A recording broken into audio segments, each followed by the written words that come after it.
Back for session 4 of the exploring game in ClickTeam Fusion, and looking at teleporters. So going back to where we left off, and we are going to add a teleporter. Now we're going to put it in as an active object. I'm going to double click to save time and grab my active object, double click and click to drop it down, and let's make it swirly whirly. Here's our teleporter. Name it teleporter, and I'll call it teleporter A1A, and I'll show you why later. Now nothing's going to happen if I touch it, but new condition: if my player collides with another object, teleporter 1A, I can change my position. So right click, position, select position, and let's just get me teleport to the top of the screen. So that was select position. I'll go a bit slower, and then you click on the screen. Now if you click on something else, it'll start making it relative to it. We don't want that at the moment with the teleporter. So if we run our application, there we go. We could also make it even more interesting. I'm going to copy the rule by pulling the words onto the words and changing it to, if any of the enemies hit the teleporter, set their position of the enemies to there. So now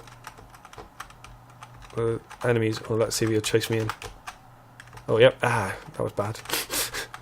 Did chase me in. There you go. So they can use the teleporter. Now if you want teleporters to work back and forth, you can sometimes get into a little bit of a loop, because when you position yourself onto another teleporter, it can teleport you straight back. Now ClickTeam Fusion in the later versions seems to manage that and not get caught in a loop, but I will show you the problem.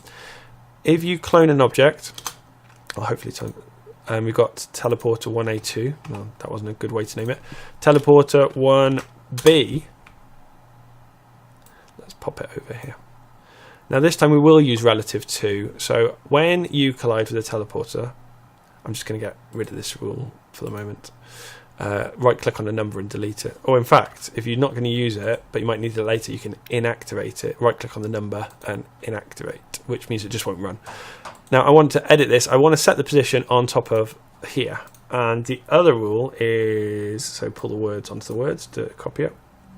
Oh, in fact, pull the number onto the words and you get the ticks as well. Let's double click on here.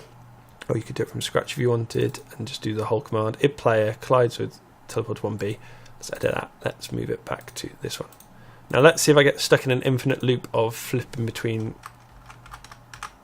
Nope, that worked okay. So you sometimes can get away with it. Other times people just choose to land next to the teleporter. Okay.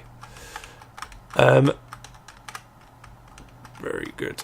And then you can add multiple teleporters in. You can get them to colour match, might be a good idea, and do that. Hide them behind doors, things like that. If you want to make them look a bit more exciting, you can get them to rotate. Even though they're not got any movement, you could just say on the timer every 100th of a second. To make these look more like teleporters, we can set that angle. Set angle at the bottom. Don't click set scale. Set angle to whatever the current angle is. So angle, get the angle, and we can just +1. Quality, I'm not fussed about that, so I'll leave it at that. And then this one, we have to do it for this, if it's going to be independent angle. Oh, it's tricky. Let's move it to the side. They can see it better. Angle, set the angle to whatever its current angle is. Angle, get the angle, and I'm going to -1 off this one. And then when we run our game, we have them spinning around, and you could add 3 or 4 to make it faster, or you could change the timings so it's not as smooth. But yep, there we go. There's some teleporters. Make sure that you save your game.